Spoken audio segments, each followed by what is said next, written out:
गलत बोल रहा हूं तो अभी काटिए, अभी मुझे करेक्ट कीजिए। देखिए, नरेंद्र दामोदर दास मोदी हो या डॉक्टर मनमोहन सिंह हो या प्रधानमंत्री के कुर्सी पे कोई भी बैठा हो, किसी भी पार्टी का हो, वो सभी लोग बिहारी से नफरत करते हैं। वो लोग ये सोचते हैं कि बिहारी जानवर हैं और जानवर की तरह बिहारी रहेंगे तब जाके बिहार से बाहर मजदूरी करेंगे, और हम लोगों को लेबर राज बना के रखते हैं। दशरथ मांझी हैं बिहार के। शायद दुर्भाग्य है आप लोगों का कि आप लोग जो है ना, आप लोग इसके बारे में नहीं जानते हैं। अगर वो बिहार के अलावा किसी भी राज्य के होते तो उन्हें 4-4 भारत रत्न दे दिया गया होता। 4-4 भारत रत्न। दुनिया में कोई भी माँ का लाल जो है ना, वैसा बेटा पैदा नहीं किया था जो 20 साल में छेनी हथौड़ी से पूरे पहाड़ को तोड़ दे। नरेंद्र मोदी जी, सारा बड़का चुकुन चीज जो है गुजरात में बनाइएगा, स्टैचू से लेके स्टेडियम तक। एगो छोटा चुकुन स्टेडियम जो है बिहार में बना दीजिए। किसी भी चीज की शुरुआत करनी रहती है तो उधरे से करते हैं। कभी बिहार से भी कुछ शुरुआत कीजिए। खटिया पे चर्चा बाहर से, पद यात्रा बाहर से। दुर्भाग्य की बात यह है कि रक्सौल एक इंटरनेशनल शहर है और हिंदुस्तान का दूसरा सबसे बड़ा इंटीग्रेटेड चेक पोस्ट जो है वो रक्सौल में है। ऐसा ऑनलाइन पे जानकारी दिया गया है। और उसके बावजूद भी यहाँ के लोगों ने बोला कि एक भी स्टेडियम नहीं है, एक भी स्टेडियम नहीं है। तो यहाँ के जो नेतागण हैं, अगर वो ईमानदारी पूर्वक काम करेंगे तो स्टेडियम का पैसा तो आता ही होगा। हर विधानसभा में स्टेडियम का पैसा आता होगा, हर लोकसभा में स्टेडियम का पैसा आता होगा, हर ब्लॉक में स्टेडियम का पैसा आता होगा। तो आखिर स्टेडियम का पैसा जा किधर रहा है और स्टेडियम बन क्यों नहीं रहा है? अगर स्टेडियम बना होता तो यहाँ के बच्चे फिजिकली फिट होते। तो जो कबड्डी में एक समय बिहार से कम 6 से 7 प्लेयर इंटरनेशनल में खेलते थे, हमेशा एक्स्ट्रा प्लेयर को लेके 6 से 7 प्लेयर रहते थे। आज जाके देखिए बिहार की स्थिति उसमें भी दयनीय हो गई। हरियाणा ये सब जो है, महाराष्ट्र जब से प्रो कबड्डी लीग आया तब से आगे हो गया। आप फुटबॉल की स्थिति देख लीजिए, उसमें बिहार कहीं है ही नहीं। फुटबॉल का मैच था। आप क्रिकेट की स्थिति देखिए, ईशान किशन हैं, बिहार के हैं, तो वो भी झारखंड से सेलेक्ट हुए हैं, बिहार से सेलेक्ट नहीं हुए। एक भी इंटरनेशनल लेवल का स्टेडियम नहीं है। यहाँ पे रेफरी साहब बैठे हैं, फुटबॉल मैच के रेफरी थे ये। अगर जब स्टेडियम दिया जाएगा तब ना ये प्लेयर बाहर निकालेंगे, स्टेडियम नहीं दिया जाएगा तो कैसे बाहर निकलेगा? तो रक्सौल में ही नहीं, बिहार में जितना शहर है, जितना भी शहर जिसकी जनसंख्या जो है वो 25,000 से ऊपर है, जितना भी बिहार का शहर जिसकी जनसंख्या 25,000 से ऊपर है, उस सभी शहर में इंडोर और आउटडोर स्टेडियम होना चाहिए। तब जाके जो है बिहार का विकास होगा। और जिस राज्य में खेल का विकास नहीं हुआ है, ओलंपिक में सबसे ज़्यादा मेडल अमेरिका लाता है, ओलंपिक में सबसे ज़्यादा मेडल चाइना, ब्रिटेन, फ्रांस, रसिया लाता है, और ये सारे देशों का विकास है। आप देख सकते हैं ओलंपिक में भारत के मेडलों की संख्या जो है 50वें नंबर के बाहर रहती है। तो आप देखिए अपनी स्थिति। और बिहार से तो कोई लाता ही नहीं, घुसता ही नहीं हो सकता। तो भारत में भी बिहार की स्थिति देख लीजिए कितनी जल्दी है। तो खेल का जब विकास होगा, जब Herschelle Gibbs, AB de Villiers, Sachin जैसे प्लेयर पिछले 20 साल से बिहार में आते रहते, रक्सौल में खेलते रहते, तो यहाँ पे 5 स्टार होटल बनता कि नहीं बनता? ट्रांसपोर्टेशन की व्यवस्थाएं होती, तब जाके ना बिहार के मतलब कि इंफ्रास्ट्रक्चर का डेवलपमेंट होता। तो खेल पे फोकस करना जरूरी है। और खेल मंत्री कोई भी बने, काबिल खेल मंत्री बने और खेल का विकास करे। क्या समाधान, क्या जो समस्या? समाधान है, बिल्कुल समाधान है। शिक्षा के लिए हम बाहर जाते हैं, स्वास्थ्य के लिए हम बाहर जाते हैं, रोजगार के लिए हम बाहर जाते हैं, सही है कि नहीं है? इलाज के लिए बाहर जाते हैं, सब कुछ के लिए जब हम बाहर जाते हैं, और बाहर हम सिर्फ और सिर्फ बिहारी कहलाते हैं। बाहर कोई कहता है क्या कि यादव बिहारी है तुम, पंडित जी बिहारी है तुम, राजपूत बिहारी है तुम, भूमियार बिहारी है, पासवान बिहारी है? ऐसा कोई कहता है? नहीं कहता है। बाहर सिर्फ और सिर्फ क्या कहता है लोग? बिहारी है तुम। तो हम लोग बिहार के अंदर बिहारी क्यों नहीं बनते हैं?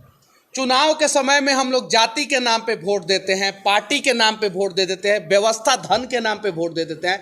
जिस दिन बिहार के लोग काबिलियत के नाम पे वोट देना शुरू कर देंगे, मैं दावे के साथ कहता हूं कि सबसे ज़्यादा IAS IPS बिहार में, सबसे ज़्यादा मेहनती मजदूर बिहार में, सबसे ज़्यादा काबिल लोग बिहार में, सबसे ज़्यादा हिम्मत और हौसला वाले लोग बिहार में, तो सबसे आगे बिहार हो जाएगा। सिर्फ जाति से ऊपर उठ के हमें सोचने की जरूरत है, और जाति से ऊपर उठ के सोच लेंगे तो हमारे बिहार का विकास हो जाएगा। देखिए, नरेंद्र दामोदर दास मोदी हो या डॉक्टर मनमोहन सिंह हो या प्रधानमंत्री के कुर्सी पे कोई भी बैठा हो, किसी भी पार्टी का हो, खिचड़ी सरकार का हो, बीजेपी का हो, कांग्रेस का हो या किसी भी पार्टी का, वो सभी लोग बिहारी से नफरत करते हैं। वो लोग ये सोचते हैं कि बिहारी जानवर हैं और जानवर की तरह बिहारी रहेंगे तब जाके बिहार से बाहर मजदूरी करेंगे, और हम लोगों को लेबर राज बना के रखते हैं।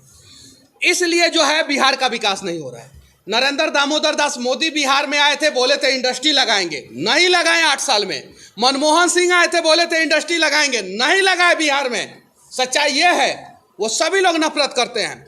जब खेलों का विकास जो है दूसरे जगह पे हो रहा है, नरेंद्र मोदी जी सारा बड़का चुकुन चीज जो है गुजरात में बनाइएगा, स्टैचू से लेके स्टेडियम तक, एगो छोटा चुकुन स्टेडियम जो है बिहार में बना दीजिए, क्या दिक्कत है? हम आपसे नफरत थोड़ी करते हैं। और राहुल गांधी जब भी आपकी किसी भी चीज की शुरुआत करनी रहती है तो उधरे से करते हैं। कभी बिहार से भी कुछ शुरुआत कीजिए, खटिया पे चर्चा बाहर से, पद यात्रा बाहर से। एक बार बिहार में भी आइए राहुल गांधी जी, आपको उतना ही प्यार देंगे जितना हम लोग दूसरे किसी को देते हैं। तो कोई भी पॉलिटिकल पार्टी, कोई भी बड़ा बिजनेसमैन, मैं टाटा के ऑफिस के सामने जाके वीडियो बनाया था। रतन जी टाटा को क्या बिहारियों का दर्द नहीं दिखता है? अंबानी को बिहारियों का दर्द नहीं दिखता है? अडानी को बिहारियों का दर्द नहीं दिखता है? दिखता है, लेकिन वो लोग बिहार का विकास नहीं करना चाहते हैं। क्यों? क्योंकि अंबानी, अडानी, टाटा, बिरला, अगर उसमें से कोई भी कंपनी जो है ना बिहार में एक आ जाएगी ना, तो 50,000 मजदूर बिहार से बाहर नहीं जाएंगे, सस्ते दरों पे काम नहीं करेंगे। यह है सच्चाई। यहाँ पे कौन से जाति के लोग नहीं परेशान हैं? किस जाति की माँ का बच्चा नहीं मर रहा है हॉस्पिटल में स्वास्थ्य के बिना? किस जाति का माँ का बच्चा नहीं मर रहा है? लेकिन चुनाव आएगा तो मोच का सवाल है, वोट देंगे हम अपने जाति का, और चुनाव के बाद अपने बच्चे को हाथ में मरते हुए देखते हैं हम लोग। ऐसा क्यों? यह है सच्चाई। अगर हम लोग जितना मेहनत कर रहे हैं, जितना संघर्ष कर रहे हैं, अगर बिहार से बाहर किसी भी राज्य का मैं होता और इतना संघर्ष किया होता, तो शायद वहाँ के लोग जो है जिस प्रकार से यहाँ पे बहुत सारे लोग मेरा टांग खींचते हैं, वो लोग नहीं करते। लेकिन हम बदलेंगे बिहार को, और हम सब लोग मिल के बदलेंगे। सोनू सूद जैसा बड़ा कलाकार बिहार में आता है, जब बवाल और विवाद होगा तो अगली बार अमिताभ बच्चन नहीं आएंगे बिहार में। सोचना पड़ेगा हमें। जब बड़ा कलाकार आता है बिहार में तो उसे सम्मान देना पड़ेगा। जब बड़ा मैच होता है बिहार में तो सम्मान देना पड़ेगा। और जब तक हम ये चीज़ें नहीं सीखेंगे ना, तब तक जो है हमारा बिहार आगे नहीं जाएगा। किसी भी पार्टी का अगर नेता का बेटा का शादी होता है तो सारा नेता पहुँच जाता है, पहुँचता है कि नहीं? कोई सांसद विधायक अपने जाति के ही नाम पे गरीब आदमी के घर पे पहुंचते हैं? नहीं पहुंचते हैं। पहुंच जाएंगे तो 50,000 रुपया, 51,000 रुपया, 5,000, 10,000 रुपया देना पड़ेगा बेटिया के शादिया में। और 90% गरीब लोग ही वोट देते हैं। अमीरों के पास फुर्सत नहीं है वोट देने के लिए, नहीं फुर्सत है। तो फिर इस धरती पे दो ही जात है, क्यों नहीं समझते हैं हम लोग? पहले हम लोगों को मुगलों ने बांट दिया, उसके बाद से अंग्रेजों ने बांटा, मुगलों ने बांटा, राज किया, 600 साल राज किया। अंग्रेजों ने बांटा, 200 साल राज किया। पिछले 75-80 साल से आज़ादी का अमृत महोत्सव मनाया गया। क्या मनाया गया है? तो भाई अमृत पिया किधर? कौन पिया अमृत? आज़ादी का अमृत महोत्सव मनाया गया तो अमृत तो होना चाहिए ना, पब्लिक को तो अमृत मिलना चाहिए। किधर गया अमृत? अमृत सब गया अंबानी के पास, अडानी के पास, टाटा के पास, बिरला के पास, सभी लोगों के पास गया। बड़े बड़े बिजनेसमैन, बड़े बड़े नेताओं के पास अमृत गया। ये है सच्चाई। और इस सच्चाई को जो है, देखिए, इस देश को आज़ादी दिलाने में सबसे बड़ा योगदान किसका था? अभी देखिए, आप लोगों को नहीं पता, अरे चंपारण का था। और उसी चंपारण में मैं बैठा हूँ। सत्याग्रह, चंपारण सत्याग्रह शुरू हुआ था यहीं से। आजाद भारत को आज़ादी दिलाने में सबसे बड़ा योगदान चंपारण का था, सबसे बड़ा योगदान बिहार का था। और आजाद भारत का गुलाम राज था। अब जाइए अपना हक मांग के दिखा दीजिए। बिहार में रोज पटना में जो है स्टूडेंट पिटाते हैं, मार खाते हैं, किसी का कपार फटता है, किसी का सर फटता है। और डंडा जब गिरता है ना, तब पूछ के नहीं गिरता है कि कौन से जाति के लड़का पे मैं डंडा गिरा रहा हूँ। हम लोग अगर बिहार का विकास नहीं करेंगे, बिहार का विकास करने के लिए एक दशरथ मांझी है बिहार के। शायद दुर्भाग्य है आप लोगों का कि आप लोग जो है ना, आप लोग इसके बारे में नहीं जानते हैं। अगर वो बिहार के अलावा किसी भी राज्य के होते तो उन्हें 4-4 भारत रत्न दे दिया गया होता। 4-4 भारत रत्न। दुनिया में कोई भी माँ का लाल जो है ना वैसा बेटा पैदा नहीं किया था जो 20 साल में छेनी हथौड़ी से पूरे पहाड़ को तोड़ दे।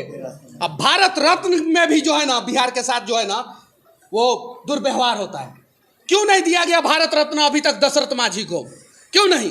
क्योंकि उसके पीछे रीजन है। जब बिहार में भारत रत्न की बात आएगी ना तो मांझी जी वो हमारे जात थोड़ी है। अरे हमारा जात में से देखा जाए, ये सच्चाई है। और तब जाके बिहार बदलेगा। 2-4 भारत रत्न होते, 50-100 जो है पद्मश्री पद्म विभूषण होते, उसके अलावा जो है 2-4 इंटरनेशनल मैच हर साल होता। सही है कि नहीं? तब जाके बदलता ना। और हाँ, चंपारण के लोग, यहाँ से कुछ भी हो सकता है। बस मैं चंपारने का हूँ ना। अगर चंपारण का एगो लड़का जो है जाके जो है सिर्फ पटना में नहीं पूरे बिहार में नाम नहीं पूरे देश में नाम कर रहा है, और आज फेसबुक पे जितने भी पत्रकार हैं पूरे भारत के उसमें सबसे ज़्यादा फॉलोअर आस है, सबसे ज़्यादा 5 मिलियन इंडिविजुअल सेक्शन में मैंने 1 साल में यूट्यूब पे मेरे सब्सक्राइब हुए 5 मिलियन। तो समझ दीजिएगा लोग, तो हम लोग और बड़ा काम कर सकते हैं। लेकिन कौन पूछता है क्या, कहता है क्या, ये पैसा कहाँ से लोगों को बांटते हैं? अरे यार भाई 10 लाख रुपया कमाते हैं हम यूट्यूब से, खुल के बोलते हैं, जांच करा लीजिए आप लोग। उसमें से 2.5 से 3 लाख रुपया डोनेट कर देते हैं। क्या दिक्कत है?